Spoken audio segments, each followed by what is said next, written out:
Bonjour Julie. Bon, qu'est-ce que tu penses de cette opération que s'apprête à faire la GRC là, pour renforcer la sécurité à la frontière canado-américaine?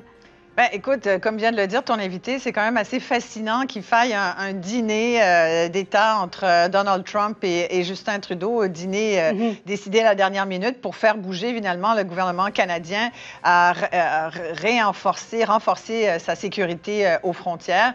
C'est une bonne chose. C'est à peu près temps que ça se fasse. On s'étonne que ça n'a pas été fait bien avant. Ce que ça sous-entend, bien sûr, c'est que là, on va sentir un certain ressac de tout ce qui s'est dit au cours des dernières semaines et en vue du 20 janvier, arrivée officielle du président Donald Trump. Ben là, c'est sûr que le Canada se dit qu'il va falloir qu'on s'active, surtout qu'il y a ce fameux chantage du 25 d'augmentation des tarifs douaniers qui nous pend au bout du nez et qui vient avec des conditions, c'est-à-dire ces tarifs-là, nous dit Donald Trump, à moins que vous régliez la question du fentanyl, tu viens d'en parler, à moins que vous régliez la question aussi des drogues, des passeurs, de l'immigration illégale. Ça fait beaucoup de dossiers que le Canada connaissait d'ailleurs. En si peu de temps. Bien, en peu de temps. Oui, mais en même temps, tu sais, je pense que c'est pathétique quand tu y penses. Et ça prouve que le gouvernement fédéral a dormi au gaz pendant toutes ces années. Tu sais, c'est bien beau là, de fanfaronner, de voyager, de se déguiser, de changer ses bas. Mais là, le Canada est en train de manger. Tu comprends? Fait que là on nous dit, puis c'est Donald Trump qui nous a remis nos dossiers prioritaires sur le bureau, puis il nous a dit, là, activez-vous parce que moi, je veux ça, ça et ça. C'est quand même fascinant, c'est quasiment honteux quand tu y penses. Et quand tu entends, hier, on entendait le ministre Dominique Leblanc dire on ne fait pas simplement ça pour apaiser M. Trump, on le fait aussi pour rassurer les Canadiens. Y crois-tu?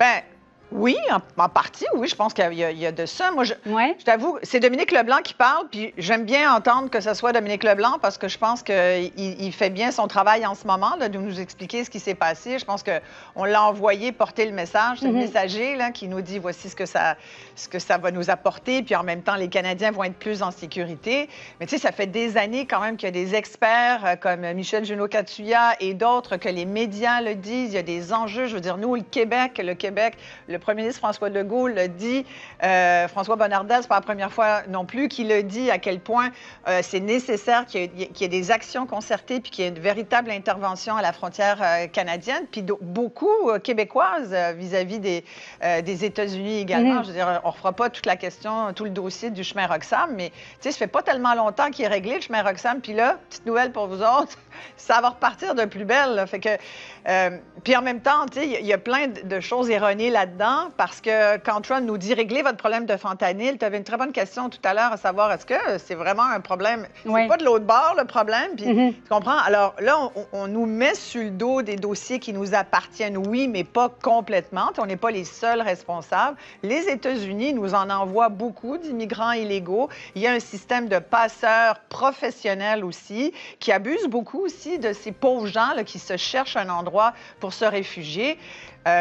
Écoute, sincèrement, on devrait quasiment dire merci Donald Trump, qui blaguait d'ailleurs apparemment, là, selon Fox News. 51e État, oui. Oui, exactement, qui dit si vous pensez que ça risque de vous affecter trop, nuire à votre économie, mais vous pourriez devenir le 51e État des États-Unis. Faut-tu être assez fendant pour dire ça? Pour dire ça devant le premier ministre. Devant le premier ministre du Canada, qui pourrait être gouverneur, qui a dit.